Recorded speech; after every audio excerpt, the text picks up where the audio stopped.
Apostol San Pablo sa mga taga-Roma.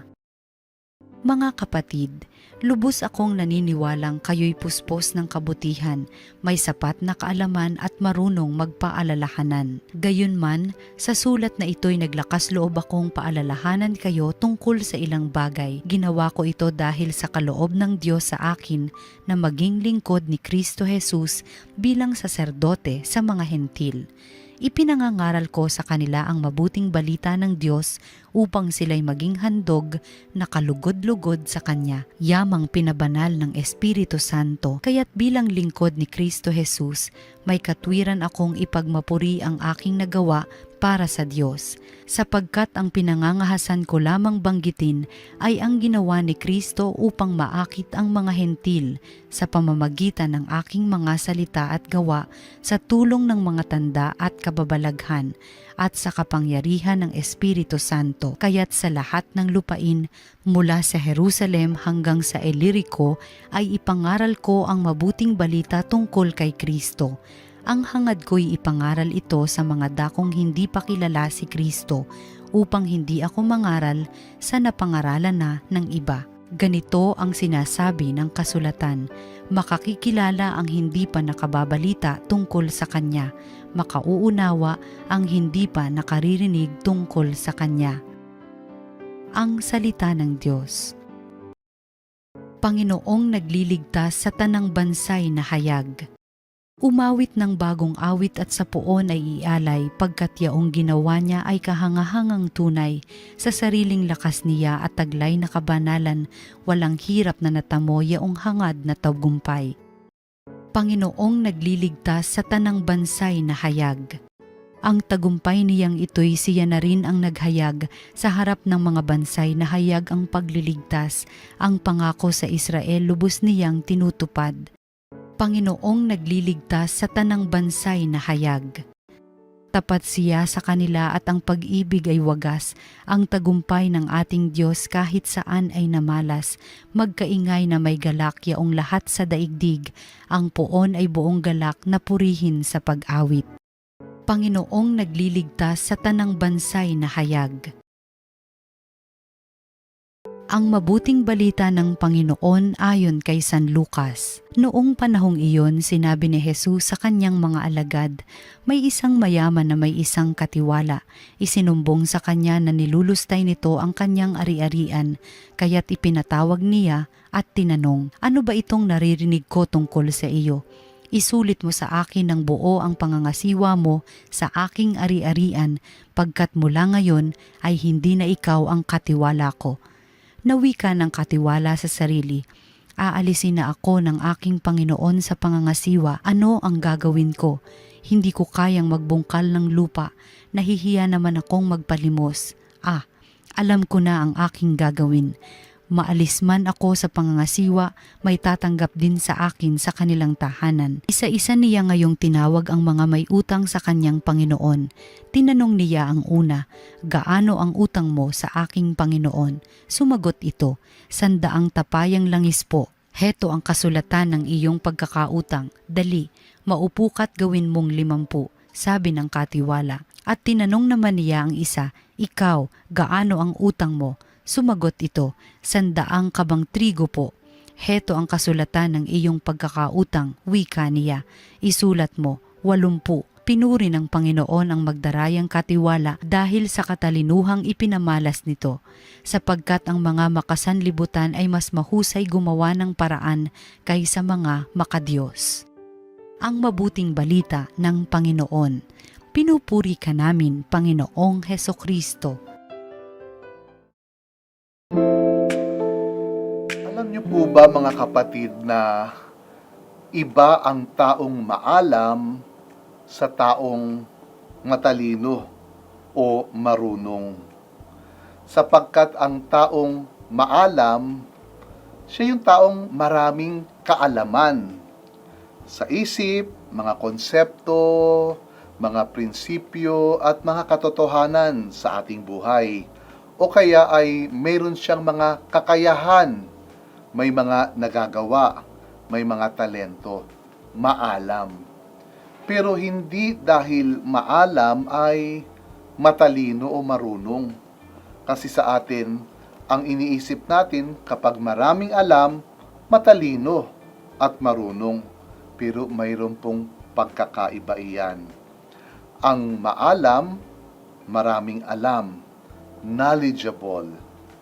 Ang matalino o marunong, wise, wais. Wisdom po iyon. At paano natin masasabi ang isang tao ay marunong o matalino? Simple lamang po.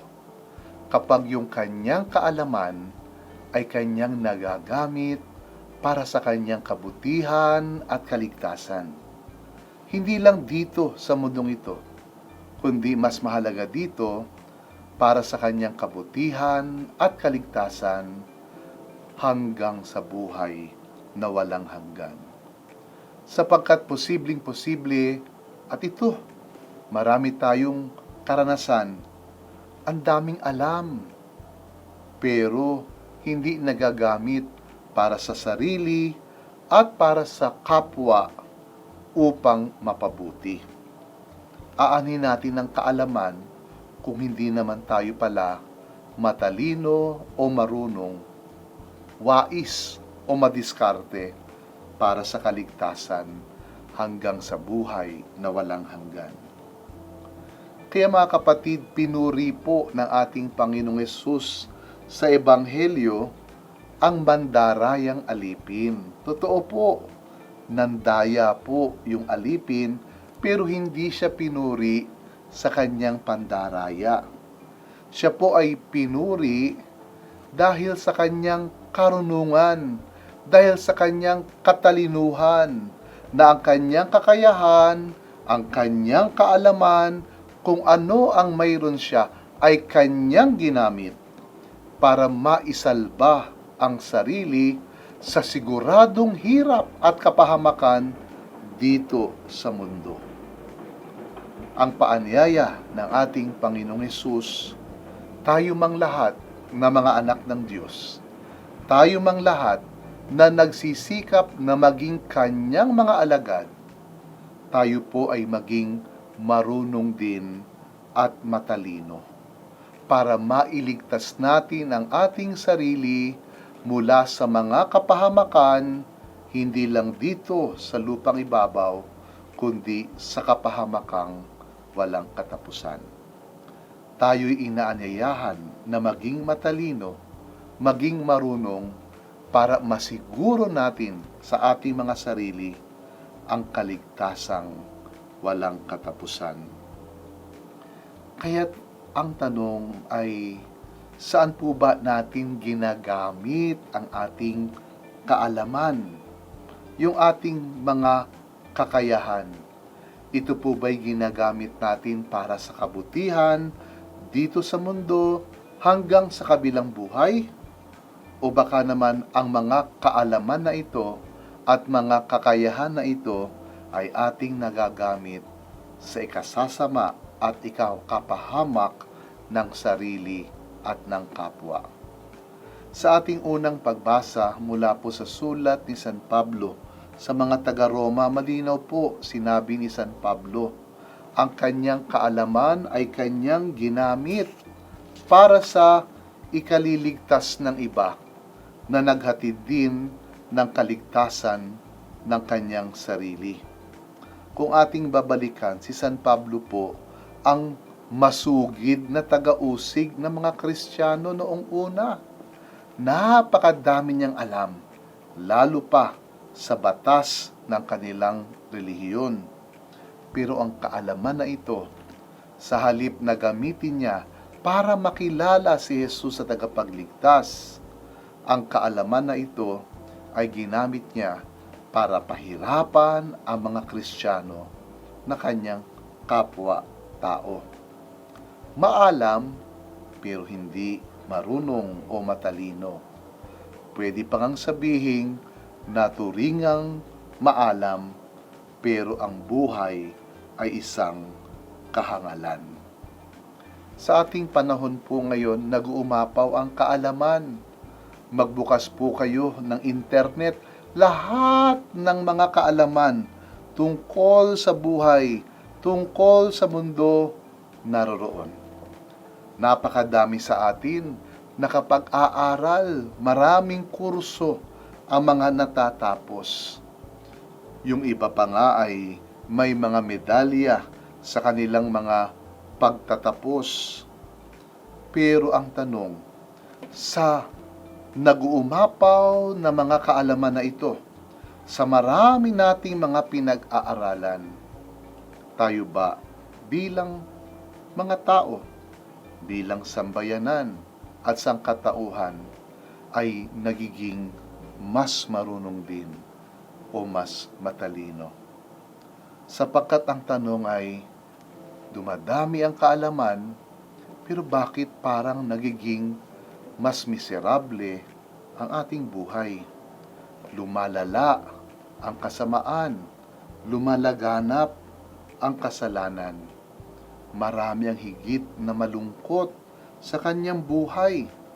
Patuloy ang paghihirap at hindi napagtatagumpayan ang mga pagsubok. Pero mas marami tayong nalalaman ngayon. Kaya't ipanalangin natin sa Diyos, pagkalooban tayo ng biyaya ng karunungan upang ang ating kaalaman magamit para sa ating kaligtasan at sa kaligtasan ng iba at ng lahat dito sa lupa hanggang sa kabilang buhay.